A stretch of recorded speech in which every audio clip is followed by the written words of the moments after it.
નમસ્કાર માર્કેટ નિરીક્ષકો, આજના આ ખાસ એક્સપ્લેનરમાં આપ સૌનું સ્વાગત છે. સીધી જ વાત પર આવીએ તો આજે આપણે એક એવા ફિનાન્શિયલ રિપોર્ટ વિશે વાત કરવાના છીએ જેણે બજારમાં ખાસ્સી ચર્ચા જગાવી છે. જાણીતી બ્રોકરેજ ફર્મ આઈસીઆઈસીઆઈ સિક્યોરિટીઝના એક રિપોર્ટનો ઉલ્લેખ થયો છે જેમાં હોમ ફર્સ્ટ ફાઇનાન્સ વિશે કેટલીક બહુ જ રસપ્રદ વાતો કહેવામાં આવી છે. તો ચાલો સમજીએ કે આખરે બજારના દિગ્ગજો આ કંપની પર આટલો બધો ભરોસો કેમ કરી રહ્યા છે. એક સીધા અને ધમાકેદાર આંકડાથી જ શરૂઆત કરીએ. પૂરા 21%. જી હા, બિલકુલ સાચું સાંભળ્યું. બ્રોકરેજ ફર્મનું સ્પષ્ટ માનવું છે કે ભવિષ્યમાં હોમ ફર્સ્ટ ફાઇનાન્સના શેરમાં 21% જેટલો મોટો ઉછાળો આવી શકે છે. હવે જ્યારે કોઈ આટલી પ્રતિષ્ઠિત સંસ્થા આટલા જંગી ઉછાળાની વાત કરે ત્યારે સીધો જ પ્રશ્ન એ થાય કે ભાઈ એવું તે શું બદલાઈ ગયું છે કંપનીના બિઝનેસમાં. ચાલો જોઈએ કે આ સકારાત્મક રેટિંગ પાછળનું અસલી કારણ શું છે. તો ચાલો આ આખી વાતને આપણે ડીકોડ કરીએ. આજના આ વિશ્લેષણનો રોડમેપ એકદમ ક્લિયર છે. આપણે આ 5 મુદ્દાઓ પર ફોકસ કરીશું. પહેલું, આ એક નવી રોકાણની તક કેવી રીતે છે. બીજું, કંપનીની લોન ગ્રોથની સ્પીડ.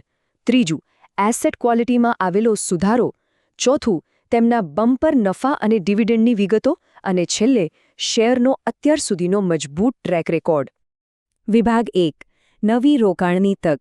જુઓ, માર્કેટમાં દરેક વ્યક્તિ હંમેશા એવા જ વિકલ્પો શોધતી હોય છે જ્યાં પૈસા સુરક્ષિત પણ રહે અને રિટર્ન પણ જોરદાર મળે. તો ચાલો સમજીએ કે આ કંપની અત્યારે શા માટે આટલી બધી લાઇમલાઇટમાં છે. બ્રોકરેજે આપેલા આ બાય રેટિંગ પાછળનું ગણિત ખરેખર બહુ જ સિમ્પલ છે. અત્યારે જોઈએ તો બોમ્બે સ્ટોક એક્સચેન્જ એટલે કે બીએસઈ પર આ શેર લગભગ 1200 રૂપિયાની આસપાસ ટ્રેડ થઈ રહ્યો છે. હવે એની સામે જુઓ તો આઈસીઆઈસીઆઈ સિક્યોરિટીઝે આ શેર માટે નવો ટાર્ગેટ ભાવ છેક 1450 રૂપિયાનો આપ્યો છે. બસ આ બે આંકડાઓ વચ્ચેનો જે તફાવત છે ને એ જ આપણને પેલી 21%ની સંભવિત વૃદ્ધિ આપે છે જેની આપણે હમણાં શરૂઆતમાં જ વાત કરી. મતલબ કે બ્રોકરેજને કંપનીના ફ્યુચર પર જબરદસ્ત ભરોસો છે. આગળ વધીએ વિભાગ 2 તરફ, લોન ગ્રોથની ઝડપી ગતિ. હવે એ કારણોનું પોસ્ટમોર્ટમ કરીએ જેના બેઝ પર આટલો મોટો ટાર્ગેટ આપવામાં આવ્યો છે. આપણે સૌ જાણીએ છીએ તેમ કોઈપણ ફિનાન્સ કંપનીની અસલી તાકાત તેની લોન વિતરણની ગતિ પરથી જ નક્કી થતી હોય છે. અને આ આંકડાઓ બહુ જ શાનદાર રીતે દર્શાવે છે કે કંપનીએ પોતાની જૂની સીમાઓ કેવી રીતે તોડી નાખી છે. તમે પહેલાંની સ્થિતિ વિશે વિચારો તો કંપની લાંબા સમયથી 11થી 13 અબજ રૂપિયાના સરેરાશ દાયરામાં જાણે અટવાઈ ગઈ હતી.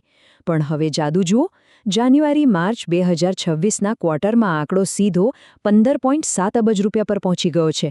અગાઉના ક્વાર્ટરની સરખામણી કરીએ તો આ સીધો 19%નો જંગી ઉછાળો છે. આ ક્લિયરલી બતાવે છે કે કંપનીની જૂની સુસ્તી હવે સાવ ગાયબ થઈ ગઈ છે અને મીડિયમ ટર્મ ગ્રોથની ગાડી ફૂલ સ્પીડમાં છે. હવે આવીએ વિભાગ 3 પર, એસેટ ક્વોલિટીમાં સુધારો.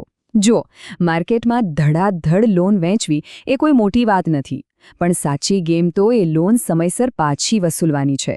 અને બરાબર અહીં જ એસેટ ક્વોલિટીનું મહત્વ સૌથી વધુ વધી જાય છે. આંકડાઓની માયાજાળમાં પડતા પહેલાં આપણે એક નાનકડો ટેકનિકલ શબ્દ સમજી લઈએ જેથી વધુ ક્લિયર રહે. ફાઇનાન્સની દુનિયામાં એક ટર્મ વપરાય છે 1+DPD એટલે કે ડેઝ પાસ ડ્યુ. બહુ સરળ ભાષામાં કહો તો જ્યારે કોઈ ગ્રાહક પોતાનો ઈએમઆઈ ચૂકવવામાં માત્ર 1 કે તેથી વધુ દિવસનો પણ વિલંબ કરે ત્યારે તેને આ કેટેગરીમાં મૂકવામાં આવે છે. એટલે સીધો હિસાબ એ છે કે આ આંકડો જેટલો નાનો, કંપનીની લોન બુક એટલી જ વધુ સેફ. હવે અહીં ખરેખર રસપ્રદ બાબત એ છે કે હોમ ફર્સ્ટ ફાઇનાન્સની બેલેન્સ શીટ હવે પહેલાં કરતાં ઘણી વધુ સાફસૂથરી થઈ ગઈ છે.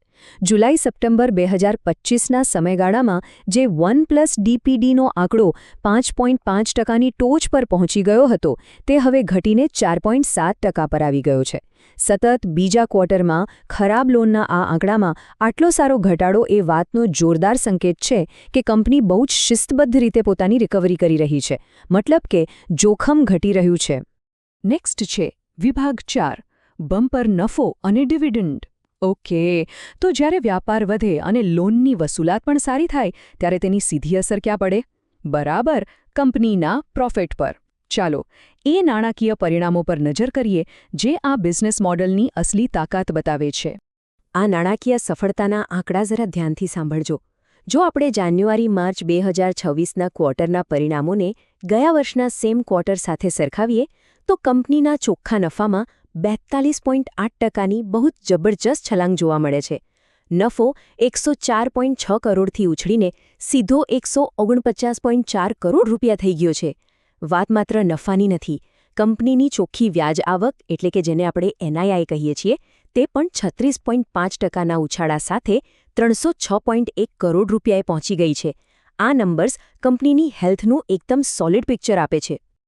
આ સિવાય એક બીજો બહુ જ મહત્વનો આંકડો છે અને તે છે કંપનીનું કુલ AUM એટલે કે એસેટ્સ અંડર મેનેજમેન્ટ.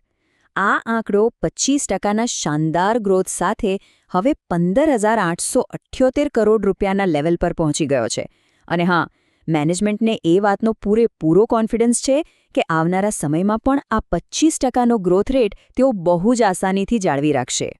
અને જો જ્યારે કંપની આટલો મસ્ત નફો કરે છે ત્યારે તેનો સીધો ફાયદો કોને થાય? અલબત્ત શેરધારકોને. આ જબરદસ્ત પરિણામોની ખુશીમાં કંપનીએ પ્રતિ શેર ₹5.20ના ડિવિડન્ડની પણ જાહેરાત કરી દીધી છે. ટાઈમલાઈન પણ ક્લિયર છે. વાર્ષિક સાધારણ સભા એટલે કે AGMમાં જેવી આને મંજૂરી મળશે તેના 30 જ દિવસની અંદર આ રકમ સીધી શેરધારકોના બેંક એકાઉન્ટમાં જમા થઈ જશે. રોકાણકારો માટે આ એક સરસ મજાનો એક્સ્ટ્રા બોનસ છે. ચાલો આગળ વધીએ અને વિભાગ 5 જોઈએ, શેરનો મજબૂત ટ્રેક રેકોર્ડ. અત્યાર સુધી આપણે આંકડાઓ જોયા, હવે એ જોઈએ કે આ બધું ભેગું મળીને માર્કેટમાં કેવું ચિત્ર ઊભું કરે છે અને ઐતિહાસિક રીતે આ શેરનો ટ્રેક રેકોર્ડ કેવો રહ્યો છે.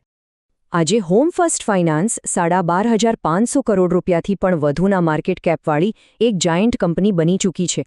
પણ અહીં મારું ધ્યાન સૌથી વધુ જો કોઈ વાત ખેંચતું હોય તો તે છે પ્રમોટર્સનો હિસ્સો. તમે જુઓ, માર્ચ 2026ના અંત સુધીમાં કંપનીના પ્રમોટર્સ પાસે 93.01% જેટલો જંગી હિસ્સો છે. કોઈ વિચારશે કે આટલો બધો? જી હા, જ્યારે પ્રમોટર્સ પોતે આટલો મોટો હિસ્સો પકડી રાખે ત્યારે સમજી જ જવાનું કે તેમને પોતાના જ બિઝનેસ પર અતૂટ વિશ્વાસ છે. અને જો માત્ર ₹2ની ફેસ વેલ્યુ ધરાવતા આ શેરની 52 સપ્તાહની સફર પર નજર કરીએ તો તેણે ₹893ની નીચી સપાટીથી લઈને ₹1,518 સુધીની ઊંચી સપાટી બતાવી છે. આ રેન્જ બજારમાં તેની મજબૂત પકડ સાબિત કરે છે. તો સૌથી મહત્વપૂર્ણ મુદ્દો એ છે કે આપણે આ ડિસ્ક્લેમરને બહુ જ ગંભીરતાથી લઈએ. આજના આ એક્સપ્લેનરમાં અમે જે પણ માહિતી શેર કરી છે તે માત્ર ને માત્ર તમને માહિતગાર કરવાના શૈક્ષણિક હેતુથી જ છે. આ કોઈપણ રીતે સીધી રોકાણ કરવાની સલાહ નથી.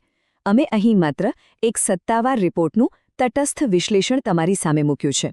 શેરબજારમાં કોઈપણ પ્રકારનું રોકાણ કરતા પહેલા તમારા પોતાના નાણાકીય સલાહકારની સલાહ લેવી બિલકુલ ન ભૂલતા.